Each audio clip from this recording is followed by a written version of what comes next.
Bonjour à toutes et à tous et bienvenue pour cette nouvelle vidéo 2.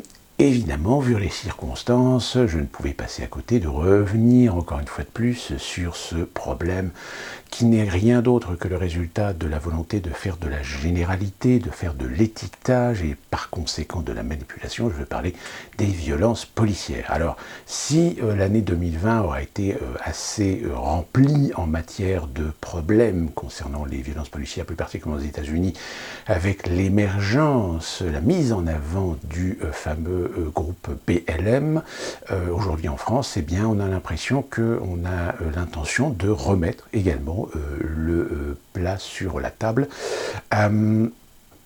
D'autant plus qu'on constate de façon assez flagrante que, en plus, le problème qui survient et qui est introduit, on va dire, par cette affaire de Michel Zecler, arrive aussi à point nommé sur la contestation concernant l'article 24 du projet de loi de sécurité globale, qui a été, je le rappelle, voté en première lecture par l'Assemblée nationale et qui est actuellement au Sénat, qui, de par la contestation, une contestation de divers ordres, fait un petit peu cafouillage, on va dire, au sein de la majorité, au sein du gouvernement, et même Emmanuel Macron lui-même en appelle à sa majorité pour essayer de trouver une issue, on va dire, à cette crise.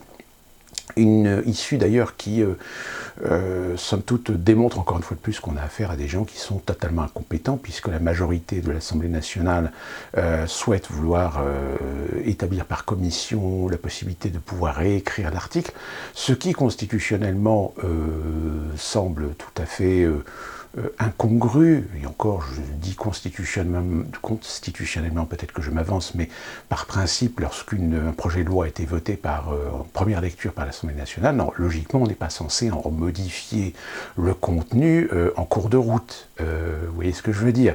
D'où d'ailleurs la colère d'un certain nombre de députés qui ont bien fait savoir à l'exécutif que si on commence à s'amuser à modifier les lois en cours de route dans le processus parlementaire de l'adoption du refus de loi proposée par le gouvernement au président de la République, c'est tous les fondements même du fonctionnement de la République qui partent en éclats. Mais bon, voilà, ça c'est une question de principe. Non, l'affaire Michel Zecler, ce qui est assez paradoxal, c'est que Mediapart a récemment mis en avant une autre affaire, où là, en effet, il y avait bel et bien des défauts majeurs de procédure, mais qui, en plus de ça, est une affaire qui avait été couverte par la préfecture. Je parle de cette intervention, de cette interpellation de quelques individus, sous prétexte qu'ils auraient été incriminés dans un vol de sac, et puis en réalité non, ils étaient totalement innocents. Il n'empêche quand même que le conducteur va devoir passer devant le tribunal parce que justement à cause de défauts de procédure de la part des policiers, le conducteur du véhicule s'est trouvé un petit peu dans la perspective d'être victime d'une attaque, d'être victime d'un braquage, purement et simplement. Je rappelle, cette intervention, elle a eu lieu, je ne sais plus quand, si je retrouve la vidéo, je vous la mets ici avec la date. Sauf que là, en effet, il n'y a pas besoin d'être policier pour savoir que non seulement les policiers ne mettent pas le gyrophare sur leur véhicule, donc difficile d'identifier qu'il s'agit de la police. En plus de ça, ils interviennent sans brassard, donc le fameux brassard police. Et en plus de ça, un des policiers a utilisé son arme. Fort heureusement, il n'y a pas eu de blessés, mais n'a pas fait la procédure de ce qu'on appelle évidemment le tir de sommation avant d'utiliser son arme directement en tir tendu sur les soi-disant criminels à interpeller. Donc là, en effet, il y a bavure. Mais par contre, cette affaire-là, elle a été révélée par Mediapart, n'a pas fait scandale.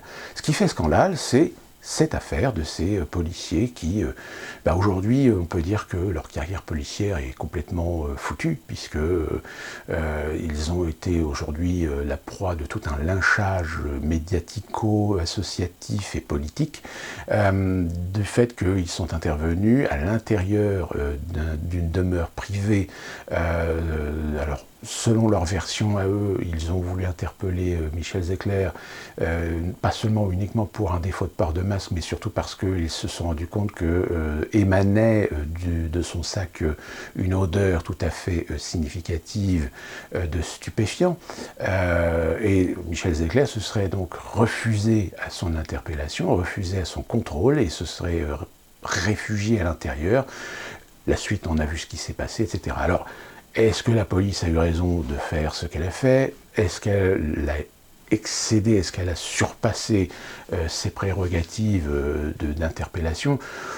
Clairement, oui, on peut considérer que là, les policiers ont clairement perdu leur sang-froid face à un individu qui, somme toute, lui, prétend n'avoir pratiqué aucune opposition à son interpellation, qu'il aurait été victime, en fait, d'une sorte de lynchage de policiers racistes, alors qu'en réalité, dans les images, on sent bien qu'il y a quand même une résistance de la part d'individus. Mais voilà, l'affaire aujourd'hui est en cours, il y a enquête, il y aura évidemment un procès.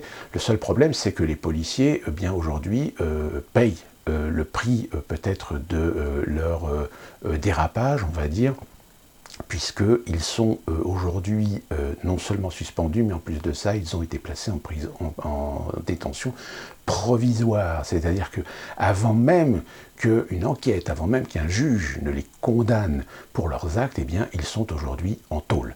Ils sont en tôle parce que ça permet comme ça de calmer le jeu et de satisfaire les associations, de satisfaire tous les groupuscules antiracistes qui évidemment n'ont pas hésité à sauter sur l'occasion, d'autant plus que certains médias internet ont bien accentué le trait dans l'idéologie de faire une présence émotionnelle bien prononcée face aux images qui ont été diffusées. Le seul problème, c'est qu'on a franchement l'impression, de par cette insistance à nous montrer les images, à nous montrer le témoignage de Michel Zecler, et de nous faire la démonstration qu'à la limite, il n'y a pas besoin de faire un procès ni d'enquête, que c'est bien un acte raciste et qu'il faut condamner et même envoyer les gens en tôle. En réalité, on va bien chercher l'émotionnel, on va bien chercher l'émotionnel, on va bien chercher les sensibilités des gens. La preuve en est, c'est que lors de la manifestation de samedi contre le projet Sécurité Globale, il y a des gens qui ont eu des propos face à certains micros totalement abstraits. Abstraits de toute raison, abstraits de tout bon sens, et malheureusement ça sert finalement la sauce de, encore une fois de plus, mettre sur le dos de la police une étiquette de corporation raciste, de corporation d'extrême droite, et ça accompagne évidemment sur les réseaux sociaux tous les propos que vous pouvez imaginer. Alors, dans cette vidéo, je vais essayer de clarifier un petit peu la situation et éviter justement que ces étiquettes, que ces soi-disant convictions ne deviennent des arguments non prouvés, non argumentés, mais deviennent suffisamment forts pour convaincre l'inconscient collectif qu'aujourd'hui la police française c'est une pourriture, que c'est un organe d'État qui se comporte limite comme une milice, même si, attention, je ne retire pas le fait que, comme tout corps, comme toute organisation, comme toute collectivité, malheureusement, on est toujours confronté à de la chienlit qui, de par leurs actes, finissent par porter préjudice à l'image et à la réputation de l'ensemble du corps représentatif.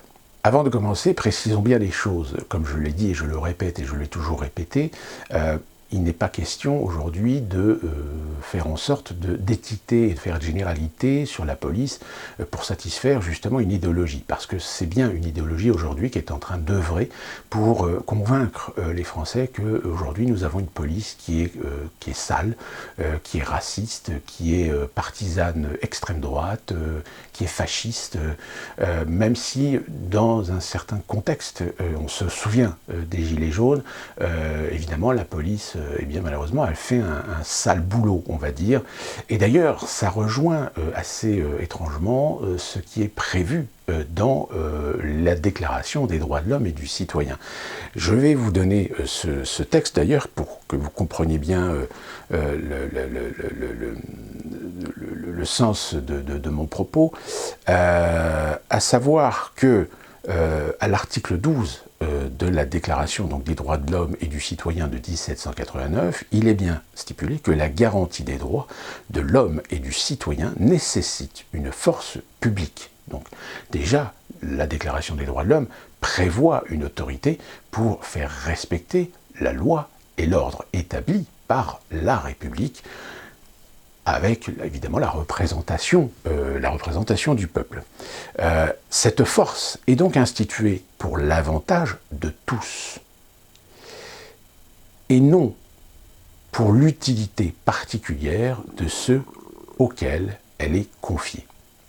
Donc vous voyez, la Déclaration des droits de l'homme et du citoyen prévoyait déjà d'être attentif à l'usage que pourrait faire un pouvoir élu de la force publique contre le peuple. On a approximativement le même contenu, on va dire, dans la Constitution américaine, qui justement est souvent, sur lequel d'ailleurs souvent beaucoup de républicains s'appuient pour légitimer le droit d'accès aux armes, le droit de posséder une arme, c'est le fait que les citoyens américains doivent avoir la capacité de pouvoir se retourner contre un État considéré comme un État martyr. Donc là, la Déclaration des droits de l'homme nous prévient bien que si la République se dote de forces de l'ordre pour faire appliquer la loi, pour faire appliquer la sécurité du peuple, mais aussi la sécurité en l'ensemble du pays de lui-même, en l'occurrence, il ne peut pas être instrumentalisé dans un intérêt individuel, politique, de ceux qui sont actuellement au pouvoir. Donc, vous voyez, déjà, aujourd'hui, on est en droit de se poser cette question si finalement le gouvernement et le président de la République, avec les Gilets jaunes, ne sont pas déjà en sens contraire de cette déclaration des droits de l'homme. Malheureusement, en effet, on est encore sur cette optique de se remémorer, de se souvenir que lors des événements, là où ça a été les plus tragiques concernant la gestion des Gilets jaunes, qu'on a eu quand même un grand nombre de professionnels de la police, des CRS, qui se sont fait porter pâle parce qu'ils ne voulaient pas être complices de cette déviance, on va dire, autoritaire du gouvernement face à une contestation populaire parce qu'elle n'était pas officielle, parce qu'elle n'était pas structurée autour d'organisations contre laquelle le gouvernement ou les préfectures pouvaient se retourner en cas de dérapage, eh bien, ça a été une répression dans le sens bien propre du terme, à l'encontre des Gilets jaunes. Donc le cas de Michel Zecler, aujourd'hui, vient rajouter finalement sur cette sensibilisation d'avoir en face de nous désormais une police qui au final est une police peut-être instrumentalisée, et du fait qu'elle est instrumentalisée, qu'elle laisse aller des comportements racistes, nationalistes, d'extrême droite, etc. Mais en réalité, ce qui est très intéressant, c'est de se rendre compte que justement, la complicité, la duplicité d'un certain nombre de médias, on a franchement l'impression qu'en réalité, on est en train d'essayer de substituer l'émotionnel de ce qui s'est passé il y a quelques semaines contre un instituteur, contre un professeur, c'est-à-dire la décapitation de Paty. Pourquoi ? Parce que la décapitation de Paty, eh bien, finalement, met le doigt sur une communauté, met le doigt sur la considération, sur la gestion qu'a aujourd'hui cette autorité, du fait de la gestion par le gouvernement et de la justice, d'un problème qui touche une communauté, la communauté musulmane, et plus particulièrement les musulmans croyants, les musulmans pratiquants d'un certain islam, qu'on appelle un islam radical, et de ce fait, l'affaire Paty, eh bien, a considérablement dérangé, a considérablement titiller les cordes sensibles de toutes ces associations, de tous ces groupements idéologues qui essayent de défendre, je dirais, la communauté musulmane de toute accusation, de toute responsabilité, on va dire, par rapport à tous les phénomènes qui touchent forcément leur communauté du fait des actes qu'on caractérise aujourd'hui de terroristes par rapport à leur communauté. Donc là, on a l'occasion, eh bien, tout simplement, d'essayer d'inverser les valeurs en revenant à un objectif premier qui était déjà celui qu'on a commencé à voir apparaître cet été en France, c'est-à-dire de retourner la situation au profit des idéologues multiracistes, multiculturels, du vivre ensemble, etc., sur une police raciste. Alors le problème évidemment, c'est que nous avons malheureusement des gens qui prennent comme argent comptant ces situations, parce que encore une fois de plus, malheureusement en France, on est sujet à voir aujourd'hui des individus qui s'américanisent dans leur façon de percevoir les choses, de les comprendre et de les assimiler du fait de leur hypersensibilité, et de ce fait acceptent l'idée généralisée, acceptent l'idée d'étiquetage, acceptent l'idée très étroite de considérer la police pour ce qu'elle n'est pas finalement, et vous allez comprendre pourquoi. À savoir qu'une chose, c'est que on parle souvent d'ailleurs de cette fameuse représentation qu'il y a aujourd'hui dans l'idéologie politique au sein de la police. On entend, et on a souvent entendu des gens dire de toute façon la police, la majorité des flics sont des électeurs du Front National ou du Rassemblement National. La preuve en est, c'est que les syndicats majoritaires dans la police sont des syndicats d'extrême droite, etc. Alors, je vais tout de suite casser cette idée préconçue en vous donnant justement ces informations concernant les syndicats au sein de la police française. Alors, il faut savoir que officiellement, vous avez 14 syndicats au sein de la police nationale. Des syndicats qui sont représentatifs d'un ensemble de groupes. Or, ces groupes, pour bien comprendre on va dire, la diversité des syndicats, il faut déjà assimiler qu'est-ce que c'est que la police nationale. Alors la police nationale, en 2020, ils étaient 149 058 fonctionnaires, parce que la police nationale sont des fonctionnaires, contrairement à la gendarmerie nationale, qui eux ont des statuts militaires. Et d'ailleurs, pour la petite anecdote, il faut savoir que la différence qu'il y a entre la police nationale et la gendarmerie, eh bien la différence, elle n'est pas très énorme, si ce n'est de son statut. Le statut de la gendarmerie est évidemment dépendant du ministère de la Défense, alors que la police nationale dépend du ministère de l'Intérieur. Et leurs prérogatives sont en fait quasiment les mêmes, c'est-à-dire qu'elles ont des rôles de sécurité, de maintien de l'ordre, du fait que, d'ailleurs, quand vous avez des manifestations, je rappelle qu'il y a aujourd'hui deux compagnies essentielles qu'on retrouve souvent dans les forces de maintien de l'ordre, qui sont les CRS, qui sont les compagnies républicaines de sécurité qui dépendent du ministère de l'Intérieur, et donc qui font partie de la police nationale, et vous avez les gardes mobiles, qui eux sont de la gendarmerie. Pour les reconnaître, c'est simple, les CRS, ils ont normalement une bande jaune, alors que la garde mobile gendarmerie, eux, c'est une bande bleue. Rectifiez-moi si je me trompe, mais je crois que c'est ça. Et au niveau des prérogatives et je dirais du champ d'action, la gendarmerie et la police nationale ont quasiment les mêmes fonctions, si ce n'est une différence territoriale. C'est-à-dire que la police nationale a le plus souvent une responsabilité sur un territoire urbain ou de grandes agglomérations, de grandes métropoles, alors que la gendarmerie, elle est beaucoup plus dans l'espace rural, voire périurbain, Mais en règle générale, la gendarmerie aussi, la différence, c'est que la police nationale, ce sont donc des fonctionnaires et donc qui ont des statuts définis, et c'est-à-dire que ce sont des employés, hein, plus ou moins, alors que la gendarmerie nationale, eux, ils ont une astreinte de permanence. C'est pour ça qu'en général, les gendarmes habitent dans des casernes, alors que la police nationale, eux, ils ont leur chez eux. Hein, ils n'habitent pas en général, ou alors quand ils sont d'astreinte, comme par exemple les compagnies républicaines de sécurité, eux, ils ont des casernes parce qu'ils ont des périodes d'astreinte qui les obligent à rester sur place pour pouvoir rentrer en opération rapidement et être disponibles rapidement. La police nationale, c'est essentiellement deux entités qui sont la direction générale de la police nationale, dont dépend une multitude de services.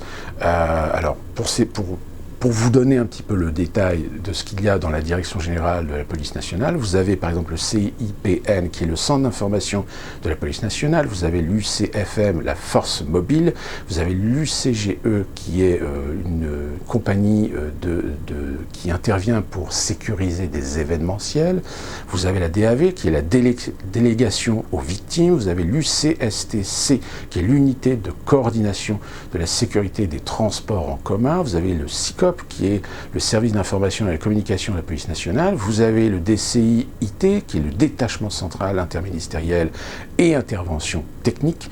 Vous avez la SNEAS, qui, elle, s'occupe des enquêtes administratives,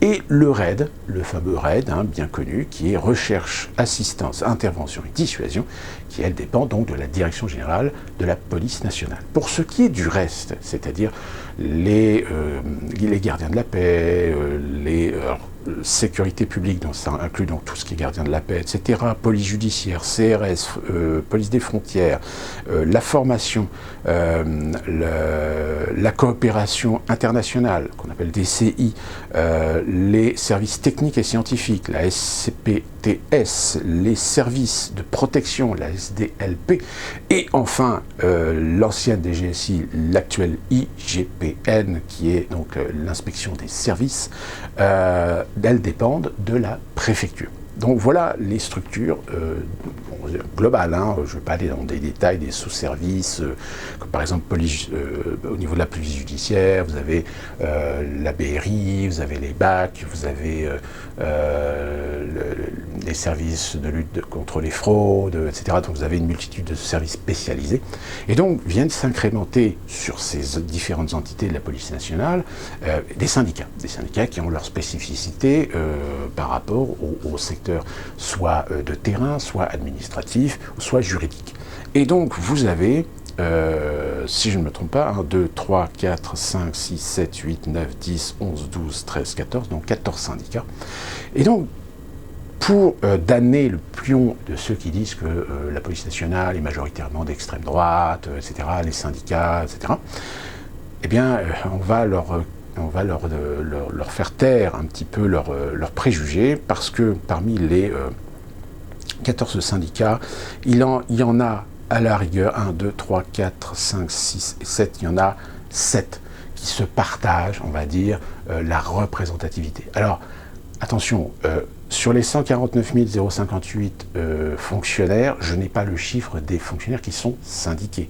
Hein, si vous arrivez à le trouver, moi personnellement j'ai essayé de chercher, j'ai pas trouvé de chiffres, donc je n'ai pas de pourcentage pour vous dire quelle est la proportion de policiers, ou tout du moins de fonctionnaires de la police nationale qui sont syndiqués. Hein, si vous connaissez un policier, ou si vous êtes vous-même policier, peut-être que vous avez une vision plus directe de terrain pour savoir en proportion combien de collègues à l'échelle nationale peuvent être éventuellement syndiqués, si ça représente 30, 40, 50, 60, 70%, etc. Donc déjà, là, on a un chiffre qui nécessite de la recherche et pour véritablement se dire est-ce que la police nationale est majoritairement plutôt d'extrême droite que de gauche. Là, après, ce sont les sentiments et les idées politiques individuelles qui, normalement, ne doivent pas rentrer en ligne de compte dans la profession, dans l'éthique et dans la valeur même de la profession de policier.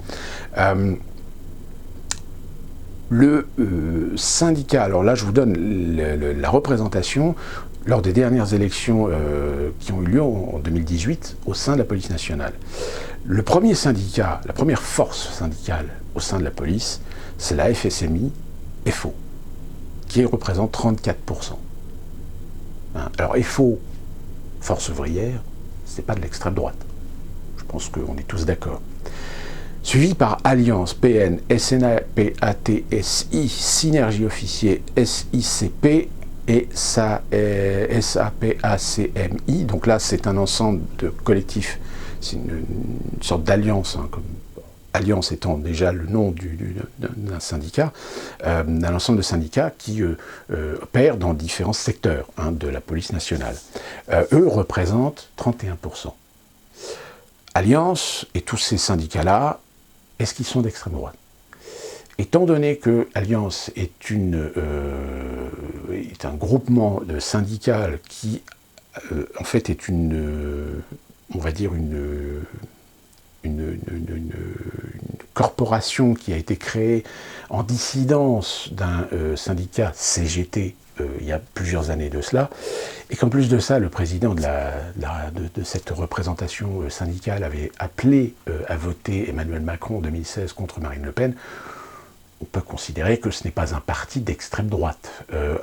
C'est un parti qui est peut-être beaucoup plus axé droite, centre-droit, peut-être un peu de gauche, etc. au sein, mais très clairement, ce n'est pas un syndicat d'extrême droite. Ensuite, vous avez l'UNSA, la FASMI, la SNIPAT, la SNIPAT. Alors elle, c'est une gauche modérée. Donc eux, ils représentent 15%. Donc déjà, on est à 60, 65, 70, 75. Non, je dis bêtises. 80%. 34, 64, 65, 70, 75, 15%. Nom de Dieu, je ne sais plus calculer. 3 et 3, 6 et 1, 7, ça fait... Oui, c'est ça, 80%. Donc on a déjà 80%. 80% de la représentation syndicale qui n'est pas d'extrême droite. Donc déjà, l'argument qui est de dire que majorité de syndicats d'extrême droite, blablabla, etc., c'est faux. C'est entièrement faux. Suivi CFDT Interco qui représente 9%, France Police, policiers en colère. Alors ça, c'est le fameux syndicat qui a été créé en 2014 lorsqu'il a commencé à y avoir des frictions avec le ministère de l'Intérieur. On se souvient des manifestations surprises qui avaient été organisées sur les Champs-Élysées, pas très loin de l'Élysée d'ailleurs.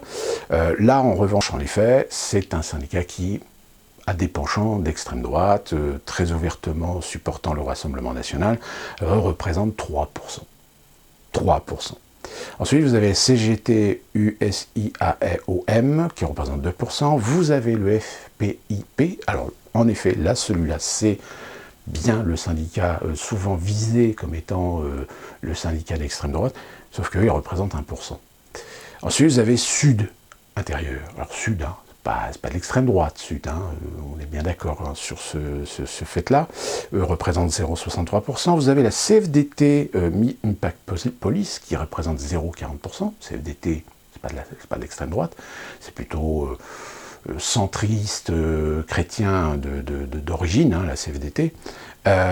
Vous avez Vigie MI qui est affilié à des idées plutôt cégétistes, qui est une sorte de branche dissidente, parce qu'il faut savoir qu'à l'origine, lorsque les syndicats ont commencé à se créer à partir de la fin de la Seconde Guerre mondiale, comme dans beaucoup de corporations d'ailleurs de la fonction publique, il y a eu à un moment des scissions. Des scissions, c'est-à-dire des gens qui sont entrés en dissidence par rapport à l'entité nationale, de la cellule nationale interne de la fonction publique, et qui ont créé leur propre syndicat, tout en gardant quand même un esprit d'orientation de gauche, voire d'extrême gauche, etc. Et ensuite, vous avez, alors là, vous avez par exemple la SNUTAM, FSU, qui elle est un syndicat beaucoup plus affilié aux unités liées au territorial, l'agriculture et la mer. Vous avez le FAPMI, vous avez le SAPNCC, le SNPNAC, qui sont encore une fois de plus, des syndicats vraiment spécifiques, soit des cadres, etc. Et eux, là, ça représente 0,20, 0,19, 0,17, 0,13%. Donc, l'idée de gens qui vous disent que dans la police, la majorité des syndicats sont des syndicats d'extrême droite, eh bien là, je vous fais la démonstration que c'est entièrement faux. Ce sont, si on fait le total, majoritairement des syndicats de gauche. Ensuite, je vais vous donner quelques informations concernant les rémunérations. Alors, attention, je vais vous donner les rémunérations des policiers classiques, c'est-à-dire ceux auxquels vous pouvez côtoyer, hein, ceux avec qui il y a un relationnel beaucoup plus accentué dans l'espace public, pour que vous preniez bien conscience un petit peu par rapport au niveau de risque aujourd'hui qui repose sur les épaules des policiers, surtout vis-à-vis d'un certain nombre d'individus, hein, je vais y revenir un petit peu plus loin, voir finalement combien ça paye le risque du métier.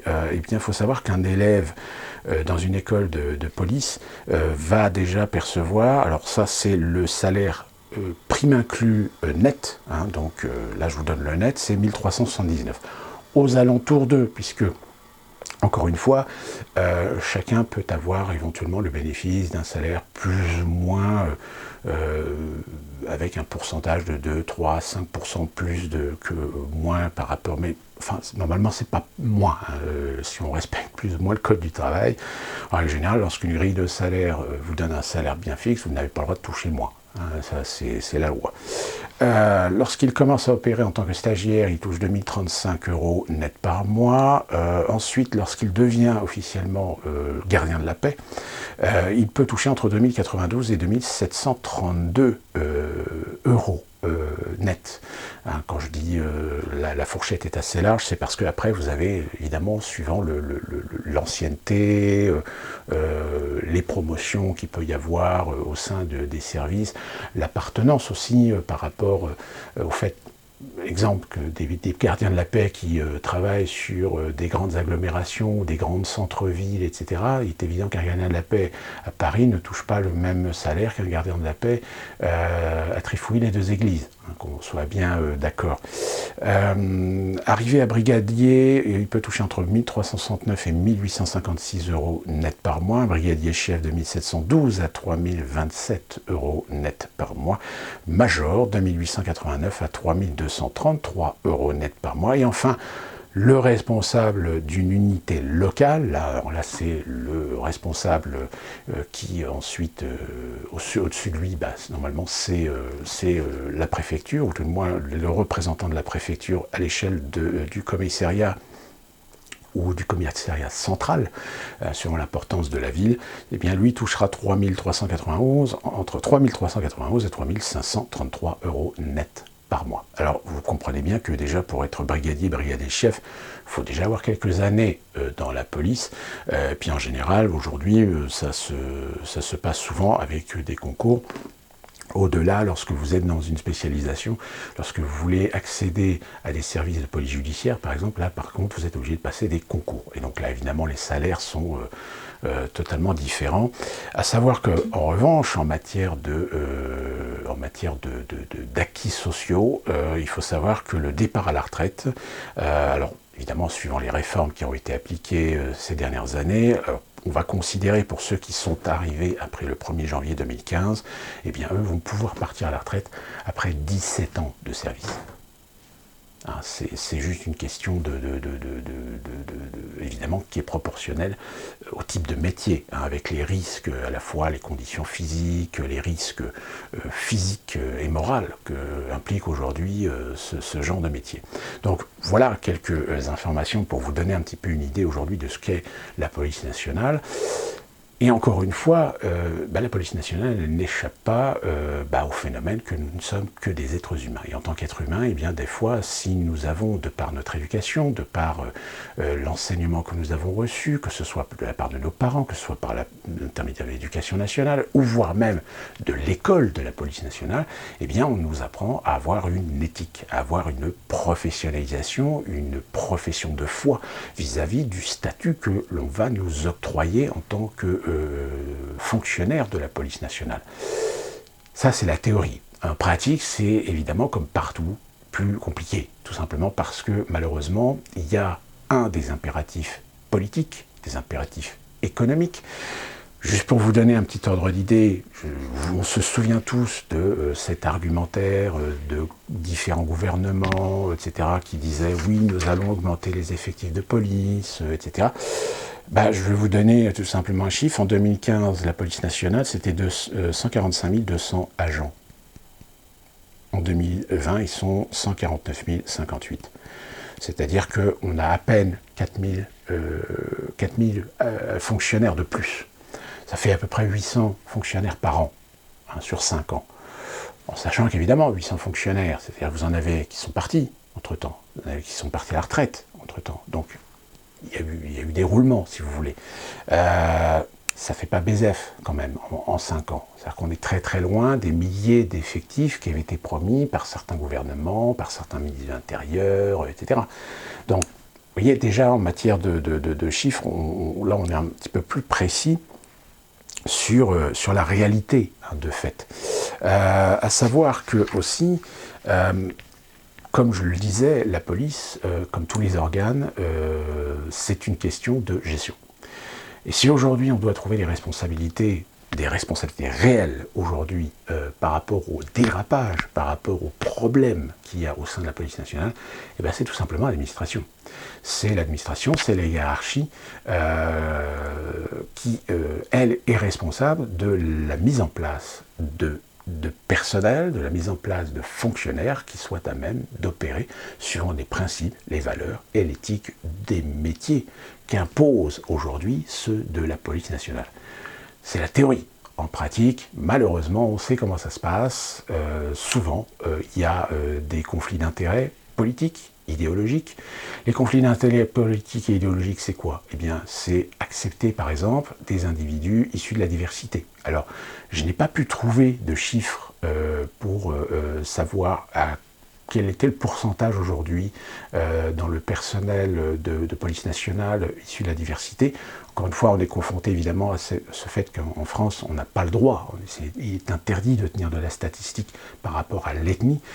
Donc, néanmoins, on a aujourd'hui quelques convictions qui font qu'aujourd'hui, on a au sein de la police nationale, dans un certain nombre de services, des individus, des personnes qui sont issues de la diversité. Et preuve en est, c'est que lorsque, cet été, au mois de juillet, il y avait déjà eu des problèmes, déjà eu des tentatives de dissuader le peuple français, de dissuader les Français que la police nationale était pourrie, etc. Il y a eu une soixantaine de fonctionnaires de la police qui ont soutenu le corps auquel ils appartenaient, qu'ils ont affirmé que malheureusement, comme partout, il y a toujours des brebis galeuses, il y a toujours des gens qui, de par leurs actes, attirent le regard, plus particulièrement quand ce sont des actes négatifs, sur l'image et la réputation de la police nationale. Et c'était 60 personnes, 60 fonctionnaires issus de la diversité. Et c'est vrai qu'aujourd'hui, je pense qu'on a l'honnêteté de reconnaître et de voir et d'admettre qu'aujourd'hui, la diversité existe au sein de la police nationale. Preuve en est, c'est que même dans certaines manifestations, certains osent justement se retrouver en face de policiers qui sont issus de la diversité et qui les accusent d'arabes de service, qui les accusent de traîtres, qui les accusent de nègres de service de la police nationale. C'est pour vous dire jusqu'à quel point finalement les plus haineux, peut-être que les plus haineux, ce n'est pas ceux qui sont dans la police, c'est ceux qui sont les soi-disant contradicteurs de la police nationale. Ça ne veut pas dire que dans la police nationale, il n'y a pas des gens haineux.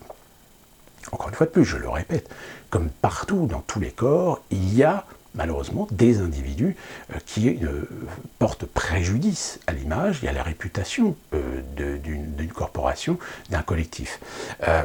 Et c'est pour ça que je dis la responsabilité, c'est la responsabilité des administrations, c'est la responsabilité des responsables, des hiérarchies, de mettre en place et de faire un suivi correct, exigeant, sur qui aujourd'hui doit posséder un uniforme, qui doit être posséder une arme, qui est dépositaire de l'autorité de l'État. De ce fait, malheureusement, je pense qu'on a tous eu des expériences, des fois de policiers qui d'un côté ont une intégrité, ont un professionnalisme irréprochable. Seulement, c'est évidemment cela, généralement on ne les voit que quand il y a eu malheureusement des drames comme les actes terroristes que nous avons connus en France, où là tout d'un coup en effet la police, magnifique, formidable, on applaudit, tout le monde, etc. Sauf que on oublie souvent ça, on a plus fâcheuse tendance à obliger les gens à retenir le négatif, c'est-à-dire tous les scandales, toutes les bavures, et pas forcément les bavures les plus significatives, c'est-à-dire qu'on va retenir uniquement que les bavures qui touchent évidemment les gens issus de la minorité. Le fait est, c'est que on est tous conscients, et il suffit de discuter avec beaucoup de policiers pour se rendre compte que la société aujourd'hui est malade. Elle est malade, un certain nombre d'individus. Alors, je ne fais pas de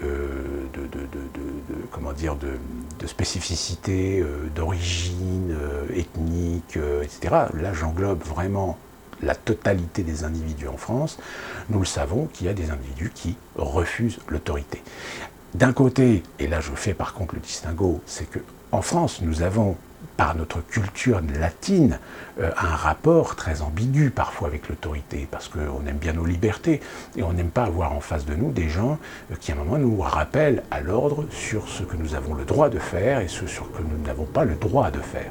Nous avons le droit de jouir de nos libertés individuelles, nous n'avons pas le droit de nuire à la liberté individuelle de notre voisin, de notre prochain. Nous n'avons pas le droit d'insulter, nous n'avons pas le droit d'agresser physiquement les individus. Nous n'avons pas le droit de jouir de choses, de biens ou de services ou de finances qui ne nous appartiennent pas. C'est du vol, hein, purement et simplement. Nous sommes obligés de respecter un certain nombre de règles, un certain nombre de lois qui nous permettent de vivre en collectif.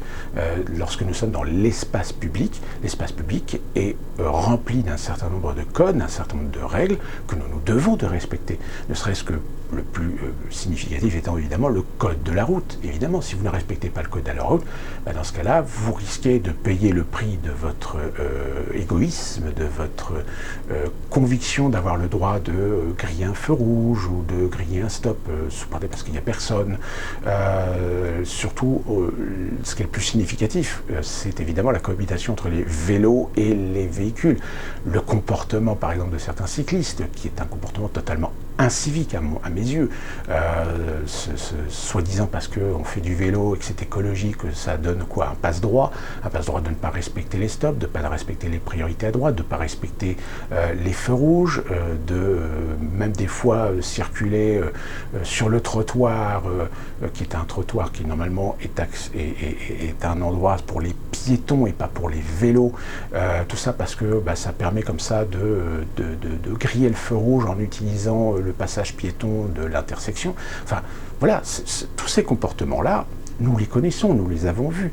Alors attention, je ne blâme pas et ne critique pas les cyclistes, c'est simplement que je fais encore une démonstration que même au sein de gens qui sont censés avoir aussi un certain civisme, il y en a qui ne l'ont pas, ce civisme, et qui provoquent justement la colère des automobilistes, et automobilistes eux aussi. Je pense que je mets au défi chacun d'entre vous qui me regardez là maintenant de ne pas avoir enfreint un code de la route dans les dernières semaines, puisque c'est tout à fait symbolique de ce que je disais il y a quelques minutes sur le fait que nous autres Français, nous sommes un peuple latin, et de ce fait nous avons parfois cette capacité à croire que nous pouvons nous désengager, nous faire des entorses à la règle. Sauf que le problème, c'est que quand on fait une entorse à la règle et que malheureusement on se fait choper par un flic, la moindre des choses, c'est la moindre des honnêtetés à avoir, c'est de reconnaître sa faute. Sauf qu'en règle générale, c'est pas franchement le cas. On a plutôt tendance à vouloir essayer de trouver toujours des excuses pour essayer d'échapper à nos propres responsabilités, d'avoir pris cette liberté d'enfreindre la loi. Et ça rejoint finalement ce que la Déclaration des droits de l'homme et du citoyen nous disait, c'est que l'autorité, elle est là pour assurer notre protection, mais la protection pas seulement des autres, mais la protection par rapport à nous-mêmes. Et ça, c'est une valeur fondamentale aujourd'hui de l'existence même de la police. Sauf que ça, évidemment, ce sont des notions qu'on a complètement occultées. C'est-à-dire qu'on a complètement effacé ça de l'esprit des gens. On a voulu faire de la police aujourd'hui un organe totalitaire. Voilà. Même si, encore une fois, on a des exemples aujourd'hui, avec les Gilets jaunes en particulier, que la police, les CRS ont été utilisés pour faire de la répression. Hein, je le dis hautement et clairement. Le fait est qu'au sein même de la police, il y a beaucoup de policiers aujourd'hui qui ont honte de s'être retrouvés dans ce genre de situation. Des policiers se sont fait porter pâle, beaucoup chez les CRS d'ailleurs, si bien que malheureusement, l'autorité s'est retrouvée à faire du maintien de l'ordre, et peut-être justement avec les mauvais éléments, hein, c'est-à-dire ces éléments incontrôlables, violents, racistes, en effet, qu'il peut y avoir aujourd'hui au sein de la police. Il suffit de voir d'ailleurs les comportements de certains policiers, et très clairement, hein, ce sont des policiers de la BAC, lors des manifestations qui ont été mis en renfort lors des manifestations des Gilets jaunes, pour voir leur comportement. Je veux dire, ne serait-ce que l'usage du fameux LB40, LG40 ou LB40, je ne sais plus, le tir tendu, logiquement, n'est pas autorisé dans le maintien de l'ordre. Normalement, on doit tirer en l'air. On ne doit pas tirer en tir tendu sur les individus. Hein. On va dire, oui, mais justement, c'est du balles en caoutchouc. Mais non, justement, si c'est des balles en caoutchouc, vous pouvez le faire à une certaine distance. Or là, vu les dégâts physiques qu'ont subis un certain nombre de manifestants, ça n'a pas été tiré à 10 mètres. Hein, ça a bien eu des tirs à bout portant. Donc il y a bien volonté de blesser, il y a bien volonté de faire peur, il y a bien volonté d'instaurer de la terreur au sein des Gilets jaunes. Et bien aujourd'hui, ce sont les mêmes aujourd'hui qu'on a eu samedi lors des manifestations, c'est-à-dire on est dans un état d'esprit aujourd'hui où, d'un côté, il faut essayer de relativiser vis-à-vis de la police nationale et se dire que c'est un corps qui, comme je le répète encore une fois de plus, comme partout, et même aux États-Unis, c'est le même problème. Il y a malheureusement des individus qui ne devraient pas posséder une arme, qui ne devraient pas posséder ce statut de policier, qui ne devraient pas porter un uniforme, et que la responsabilité en incombe aux administrations, qui en incombe à la hiérarchie, qui en incombe au système, de ne pas détecter, de ne pas les avoir détectés, de ne pas avoir les outils pour les détecter en temps et en heure, de faire régulièrement des contrôles, de faire régulièrement un suivi psychologique, plus particulièrement d'un certain nombre de fonctionnaires. Alors, ça existe, hein, il y a des contrôles, justement. Sauf que malheureusement, vous savez aussi bien comment ça se passe. Hein. C'est exactement comme dans les entreprises. C'est-à-dire que même si on vous impose, si on vous dit que, en règle générale, c'est, on va dire, une procédure très formelle, on va dire, mais qui finalement ne sert pas à grand-chose parce que, encore une fois de plus, on fait jouer les conflits d'intérêts idéologiques et politiques, voire financiers.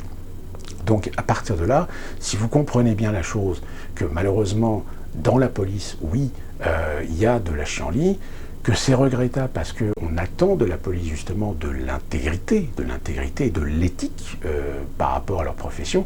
Il faut prendre aussi en considération le fait que c'est que malheureusement, dans certaines situations, la police nationale n'est pas soutenue dans son travail. Et plus particulièrement quand il s'agit de personnes interpellées issues de quartiers, issues de banlieues, des individus qui ont déjà des pédigrés longs, non négligeables. C'est d'ailleurs l'un des problème aujourd'hui qui est assez récurrent, je dirais, dans l'administration et dans le système même de la police nationale, c'est de se rendre compte que malheureusement l'idéologie politique, l'intérêt et le clientélisme politique vis-à-vis du communautarisme, eh bien, a primé à traiter un certain nombre d'affaires, un certain nombre de problèmes, au détriment du soutien que l'autorité, qu'au soutien que le gouvernement, que le soutien du ministère de l'Intérieur se devrait d'avoir vis-à-vis de sa police. En effet, il suffit de voir aujourd'hui que ces policiers qui ont frappé Michel Zecler, aujourd'hui sont en tôle. Inversement, si au moment où je vous parle en France, il y a peut-être une personne, un homme ou une femme, hein, ou un gamin qui est agressé, qui est peut-être blessé, qui a des séquelles physiques, qui va subir des ITT par exemple, d'une agression d'un individu qui sera remis en liberté, ou qui, suivant son pédigré, a peut-être des chances en effet d'être mis en préventive, mais encore, pas certain. C'est là tout le problème du traitement juridique, parce que si derrière la justice, elle aussi, est clientéliste par rapport à l'idéologie, par rapport à cette volonté d'imposer le multiculturalisme, sauf que le problème c'est que le multiculturalisme aujourd'hui il est représenté par des individus qui malheureusement portent de plus en plus préjudice à l'image, plus particulièrement d'un certain nombre d'individus issus d'une immigration particulière, dont je ne nommerai pas le nom parce que je pense que chacun d'entre nous savons pertinemment de quoi nous parlons. Et ben voilà, c'est la politique du on planque sous le tapis. En revanche, dès qu'on a une affaire avec des flics qui, à un moment, pètent un plomb parce que justement, ne sont pas soutenus, se retrouvent à traiter des affaires sans être soutenus par leur hiérarchie, se démènent pour essayer de faire respecter l'ordre, de faire respecter la sécurité des concitoyens, etc., mais qui auraient, au final, même quand ils arrêtent des individus qui ont déjà été condamnés 10, 20, 30, 50 fois, on les retrouve dans la nature. Bah, quand vous êtes flic, à un moment donné, quand vous rentrez dans la police, quand vous avez cette fibre de vouloir servir, il y a un moment donné où vous vous dites basta. Alors soit on se barre de la police et on fait autre chose, soit on y reste. On y reste pourquoi? Pour des raisons alimentaires. Sauf que au bout d'un moment, on finit par péter les plombs, on finit par en effet tomber dans des excès, tomber dans des idées nationalistes d'extrême droite, etc. Donc c'est très symptomatique, du problème aujourd'hui auquel la police est confrontée, des responsabilités politiques. Sauf qu'aujourd'hui, on se rend compte que les associations qui aujourd'hui sont en train de taper sur le dos de la police nationale ne tapent pas au bon endroit finalement. Ils ne tapent pas là où il faut en réalité taper, sur les responsables. Les responsables, ce sont ceux qui aujourd'hui usent de la police nationale. Et on use et on abuse. Soyons clairs, surtout depuis maintenant quelques années, où on a eu aujourd'hui des démonstrations qu'on a utilisé la police pour non pas assurer la protection, la sécurité, mais bien pour réprimer, la contestation, la colère, le mécontentement global d'une population vis-à-vis d'un président, vis-à-vis d'un gouvernement, vis-à-vis même, je dirais même, de l'institution même de la République, qui aujourd'hui fait la démonstration qu'elle est complètement vérolée, qu'elle est complètement corrompue par des gens qui nous donnent des leçons, mais qui en réalité n'appliquent pas eux-mêmes ce qui nous oblige, je dis bien oblige aujourd'hui à respecter. Ne fais pas à autrui ce que tu n'aimerais pas qu'il te fasse. C'est un principe fondamental aujourd'hui de la Bible. Donc voilà pour cette vidéo sur laquelle je voulais mettre un petit peu les choses au point. Donc raison gardée, bon sens comme d'habitude vis-à-vis de ce problème. Je pense majoritairement que les Français sont conscients de soutenir leur police dans leur travail, de soutenir la police dans ce qu'elles ont et ce qu'elles font pour essayer de pérenniser la sécurité de nos compatriotes, parfois de façon difficile, dans des contextes difficiles, avec des moyens parfois insuffisants, et surtout, comme je l'ai dit dans cette vidéo, avec un manque de soutien, souvent des politiques qui s'accommodent parfois d'idéologies soutenues et maintenues à bras tendus par des associations, on en arrive finalement à se poser la question si on ne cherche pas tout simplement à exporter le problème américain en France. Le problème américain, c'est exactement le même problème, c'est-à-dire que c'est un problème de gestion, c'est un problème d'effectif, c'est un problème de comportement, même si aux États-Unis, la police, aujourd'hui, bénéficie d'un certain nombre de règles, d'un certain nombre de principes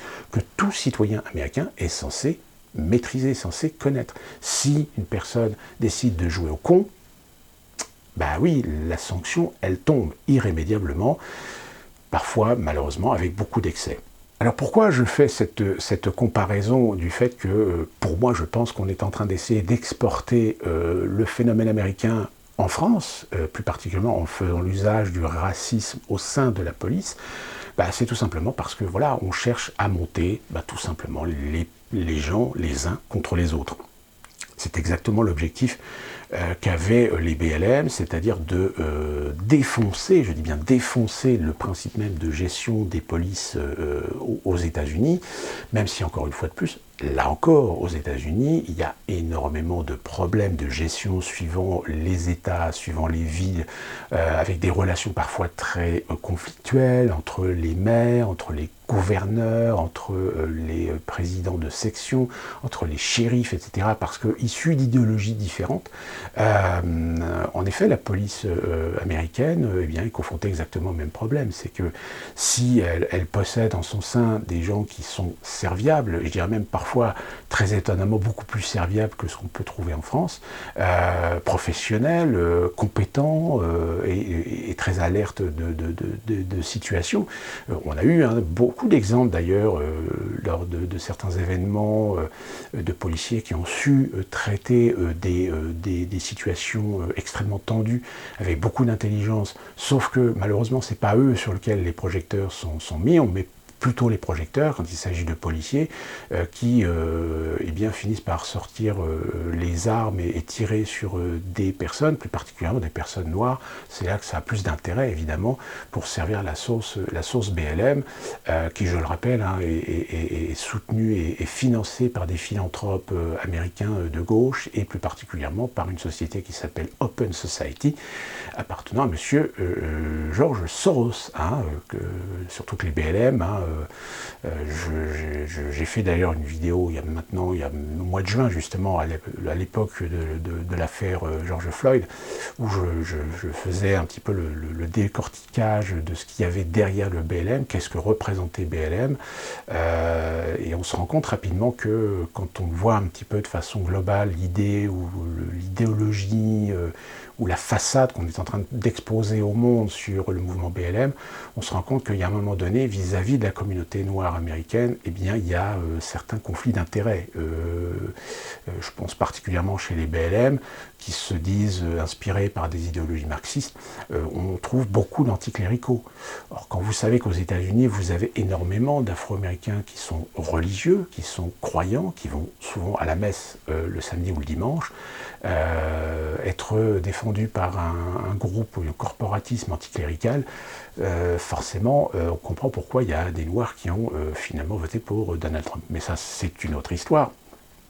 Donc voilà, en réalité, les choses sur lesquelles je voulais mettre un petit peu de clarté, de lumière concernant ces sujets. Donc en résumé, je le dis ouvertement et très clairement, et je pense que toute personne censée, vous-même qui êtes censé, je l'espère, comprenne bien la subtilité de la situation, c'est que malheureusement nous sommes confrontés aujourd'hui à des organes qui ont été sous influence, qui ont été instrumentalisés pour des idéologies, pour des conflits d'intérêts, pour satisfaire des politiques, et les principes et les valeurs fondamentales même de ces corps sont parfois dévoyés et ont laissé à la fois des individus qui ne devraient pas être policiers, ont laissé intégrer des individus qui ont servi la soupe idéologique, politique, au détriment de l'éthique, au détriment du professionnalisme même du corps concerné. Ça rejoint aussi en plus de ça le problème de ce clientélisme qui consiste à vouloir faire intégrer immédiatement et absolument des gens issus de la diversité sans s'assurer que finalement peut-être ces gens nous cachent ou ne sont peut-être pas aussi fiables que l'on le prétend. L'affaire qui a eu lieu à la préfecture de Paris il y a quelques mois, où on s'est rendu compte que ce monsieur qui a tué d'ailleurs, je crois qu'il a tué un policier, avait des tendances salafistes, et ça malheureusement, ça faut savoir le détecter. Mais on peut le détecter, sauf qu'il faut la motivation et il faut l'envie, il faut l'ambition politique pour le faire. Or, on se constate qu'en effet, on a plus d'intérêt à jouer avec des façades, à jouer avec des arguments idéologiques, que de faire les choses sérieusement en matière de logistique, en matière de structure, en matière de responsabilité, en matière de gestion au sein de la police nationale. Et malheureusement, je pense qu'à terme, on finira par le payer d'une méthode ou d'une autre, que ce soit sur le plan politique, ou même, je dirais, plus sensiblement vis-à-vis même de l'intégrité de la République elle-même. Donc si on commence à faire monter les enchères et à provoquer la haine envers le policier plus qu'elle ne devrait l'être, plus que la raison voudrait l'accepter, on va dire, je pense qu'à un moment donné, eh bien, on va forger, on va motiver, on va donner des légitimités à des individus d'aller plus loin, c'est-à-dire de commettre des crimes. Hein, déjà, c'est arrivé, puisque je rappelle qu'il y a eu un couple de policiers qui a été tué, où d'autres policiers aujourd'hui sont victimes de harcèlement, victimes d'agressions. Donc d'ailleurs, l'article 25 de cette même loi de sécurité globale prévoit de permettre apparemment les policiers de posséder leurs armes lorsqu'ils ne sont pas de service, c'est-à-dire au moins d'avoir un moyen de protection si jamais ils sont menacés du fait d'être identifiés, du fait d'être observés et d'être ciblés, on va dire, par un certain nombre de gens qui les reconnaissent ou qui les ont reconnus et utilisent des réseaux sociaux pour finalement pratiquer du harcèlement. D'où l'intérêt d'ailleurs de cette fameuse loi qui floute ou interdit les vidéos. C'est pour ça que c'est assez compliqué finalement de statuer sur ce fameux texte polémique, et je vais terminer là-dessus, de ce fameux article 24, tout simplement parce que si d'un côté il est légitime d'assurer la sécurité des policiers contre les fous, les fous quels qu'ils soient, les haineux quels qu'ils soient, d'origine qu'ils soient d'ailleurs, et qu'ils soient des fonctionnaires qui opèrent suivant des ordres, suivant des décisions de l'autorité, du gouvernement, du ministère de l'Intérieur, des préfets, etc., ce sont des agents. Alors après, évidemment, on me dira, oui, mais quand on en arrive à un point d'utiliser de la répression, il y a un moment donné où c'est un peu comme d'ailleurs ce qu'on reprochait aux policiers pendant la Seconde Guerre mondiale, durant l'occupation, d'avoir opéré en collaboration avec les forces allemandes. Sauf qu'encore une fois de plus, comme je l'ai déjà dit dans une vidéo, vous savez aussi bien que moi, malheureusement, vous avez des gens qui n'ont pas le courage, qui manquent totalement de courage d'assumer le fait de ne pas être d'accord avec ceux avec qui ils travaillent, de ceux qui les dirigent, de ceux qui les obligent à faire certaines choses, parce que il y a aussi l'aspect alimentaire, c'est-à-dire que ce sont des soutiens de famille, ce sont des familles à nourrir, c'est des crédits à payer, etc. Donc il y a, vous voyez, on en revient finalement à ce fameux grand reset. Dans le grand reset, c'est ce qui est prévu, c'est tout simplement mettre en servage finalement l'individu par la dette qu'elle soit dette financière ou dette morale, ou dette contractuelle. Et donc, est-ce qu'on peut blâmer des gens de manquer de courage par rapport aux événements, par rapport aux situations? C'est toute la complexité finalement du genre humain, toute la complexité même de l'humanité, dans son histoire complète d'ailleurs. Donc, on ne peut pas reprocher systématiquement à tout le monde de ne pas avoir fait ce que l'on considère être les bons choix suivant les situations, suivant les contextes. Donc, encore une fois de plus, je pense qu'il faut raison garder par rapport à cette affaire. J'ai l'intime conviction que une grande majorité de Français comprennent bien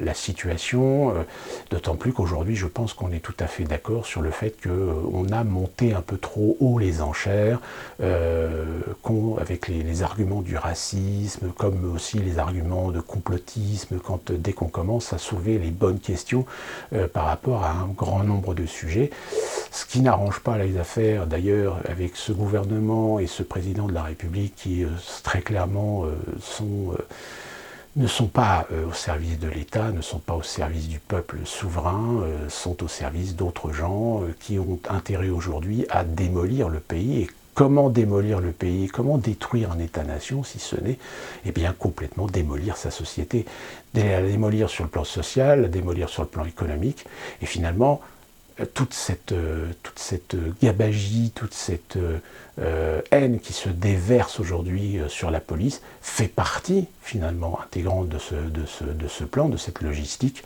C'est-à-dire à partir du moment où vous décrédibilisez ce qui est censé apporter la sécurité, ce qui est censé apporter le maintien de l'ordre, et bien dans ce cas-là, vous décrédibilisez un organe et vous poussez le peuple à ne plus avoir confiance envers ce qui est censé les protéger à la fois de l'ennemi, que de les protéger d'eux-mêmes, hein, je le répète. Donc à partir de là, si on comprend ça, eh bien on comprend la manipulation qui est en train de s'opérer aujourd'hui. Et encore une fois de plus, je terminerai en répétant bien, c'est que je n'absous pas, je ne pardonne pas un certain nombre d'actes commis par des policiers, je ne légitime pas la violence, même si la violence a sa légitimité à arriver à un certain stade, dans un certain nombre de contextes. Hein, il est évident que il ne faut pas faire un petit peu comme la police britannique, qui parfois, quand elle se trouve confrontée à des individus qui veulent vraiment chercher le contact, qui veulent vraiment, qui provoquent hein, véritablement, il y a des fois, on a l'impression d'avoir des policiers qui sont un petit peu émasculés finalement, parce que l'autorité ne fonctionne plus. Le principe même, le respect même de l'autorité ne fonctionne plus. Et c'est exactement ce qu'on connaît en France depuis maintenant je dirais plusieurs décennies, voire même certains me diront mais ça a toujours existé. Mais bien sûr que ça a toujours existé, mais dans ce cas-là, on met des outils, on met des procédures, on met des gens qui ont du charisme, qui ont la carrière, qui ont l'ambition, qui ont l'expérience, les compétences pour essayer justement de manager, de gérer ces problèmes, ce qui n'est malheureusement pas le cas. Je veux dire, aujourd'hui, quand on voit qu'il y a une chaise tournante sur les préfets, dès que des préfets ne suivent pas les décisions du gouvernement, du ministère de l'Intérieur, etc., hop, on le dégage, on en met un autre à la place. Enfin, il y a un moment donné où oui, on n'est plus, on va droit vers quelque chose qui est très dangereux. Et comme je l'intronisais il y a quelques instants, c'est qu'à partir du moment où vous comprenez qu'il y a une volonté de détruire l'autorité, donc l'autorité c'est la police, hein, aujourd'hui la police, la justice, si vous détruisez ces organes essentiels à la société, donc vous faites perdre la crédibilité de ces institutions, et puis finalement, au bout d'un moment, vous réussissez à convaincre le peuple que ces instances, que ces institutions doivent changer, doivent être remplacées. Et c'est là que on amène très gentiment un nouveau régime, un nouveau système, qui aura toujours évidemment le manteau et l'apparence de la démocratie, etc. Mais en réalité, non. Mais de toute façon, il est très clair que cette stratégie de tous ces idéologues aujourd'hui qui sont en action cherche en réalité à mettre une situation de chaos, je dis bien de chaos, pour à un moment donné eh bien, réussir à accéder justement par l'émotionnel, par les sentiments, au consentement des peuples, à accepter d'abandonner des libertés fondamentales au profit du rétablissement de l'ordre par des nouveaux corps, par des institutions, mais qui en réalité sont des institutions qui iront à l'encontre de l'intérêt du peuple, à l'encontre de ses libertés, et je dirais même à terme à l'encontre de sa propre souveraineté et de l'État même nation, entre guillemets, pour accéder à une sorte de totalitarisme. Alors pas le totalitarisme tel qu'on le fait circuler évidemment avec les images d'Épinal, avec les points Godwin, etc. Puisque le totalitarisme peut avoir une définition beaucoup plus large, peut prendre des apparences beaucoup plus larges. Hein. En règle générale, qu'on soit bien clair, hein, la dictature elle-même, c'est la concentration de pouvoir entre les mains d'individus et qui s'octroient donc ces pouvoirs en dehors de tout aspect de démocratie, etc. Mais ça ne veut pas dire qu'ils ne font pas de la démocratie. Ils font de la démocratie d'apparat, ils font de la démocratie d'apparence, ils font de la démocratie de décor, de décorum, pour faire valoir leur discours. Et d'ailleurs, soyons bien clairs, il y a eu des dictatures, même encore aujourd'hui, il y a des dictatures qui ont des semblants de démocratie. Je pense par exemple au Kazakhstan. Au Kazakhstan, vous avez des élections, vous avez la liberté d'expression, vous avez la liberté de mouvement, mais il ne faut pas. Voilà, il ne faut pas aller à l'encontre de l'autorité de l'État. Il ne faut pas aller à l'encontre de l'autorité du président. C'est un peu... je finirai avec cette fameuse histoire corse qui disait que, vous savez, que les Corses, parfois, ont ce cliché, on va dire, d'être des gens pas forcément très drôles. Et cette histoire corse qui dit que on peut rire des Corses, mais il ne faut pas le faire. Donc voilà pour cette vidéo concernant ma vision en fait de ces problèmes aujourd'hui concernant la police, les violences policières, etc. Je le répète encore une fois de plus, je sais, je vais insister là-dessus parce que je pense que c'est fondamental. On ne peut pas empêcher dans des corps d'avoir des individus qui vont, par leur comportement, par leur attitude, par leur orgueil, par leur conviction de porter atteinte à l'image et à la réputation d'un corporatisme. Mais là, dans ce cas-là, c'est la responsabilité des administrations, c'est la responsabilité politique, surtout quand il s'agit de corps publics, de corps de fonction publique, eh bien de faire en sorte de prendre le taureau par les cornes et d'essayer au mieux de limiter les impacts de ce genre d'individus en adoptant les méthodes, en adoptant les logistiques nécessaires. Ce qui malheureusement... alors les logistiques existent, mais elles ne sont pas finalement appliquées parce qu'elles-mêmes sont corrompues dans l'intérêt politique. Donc savoir raison garder, respecter la police pour ce qu'elle est, un corps essentiel au fonctionnement de la démocratie, au fonctionnement de nos libertés, au respect, aux préservations de nos libertés, pour nous protéger évidemment de ceux qui veulent astreindre, qui veulent empêcher, qui veulent détruire nos libertés. Et là, évidemment, on pense aujourd'hui en France au terrorisme islamique.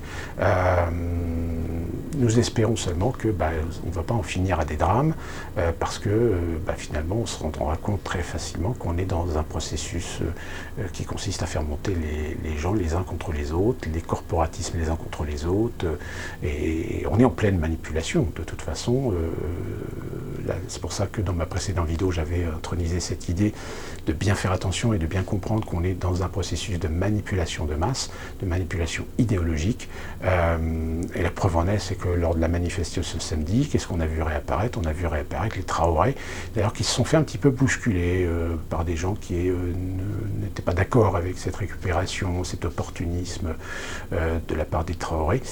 Et donc je terminerai, là je termine, enfin, en vous disant portez-vous bien, soyez prudents, protégez-vous, ne faites pas de folie avec le déconfinement, avec l'ouverture des commerces, etc. On reviendra, je pense, on fera un petit peu le bilan d'ici quelques semaines sur vraiment les conséquences économiques. On attend toujours un petit peu plus de précision sur le Grand Reset, ne vous inquiétez pas, je vous mettrai les vidéos qui pourraient éventuellement confirmer un peu les choses. Et nous, on se retrouve très prochainement pour une prochaine vidéo. Et dites-moi dans les commentaires si le petit format zapping vous plaît, pour éventuellement continuer à faire ça de façon un peu plus régulière, parce que faire ce genre de vidéo c'est un peu compliqué, parce que vu la taille, vu la durée, il faut le montage, etc. Donc faire ça tous les jours, non, c'est pas trop possible, alors que le format zapping me semble un peu plus approprié et un petit peu plus facile à faire pour moi. Voilà, portez-vous bien et à très bientôt.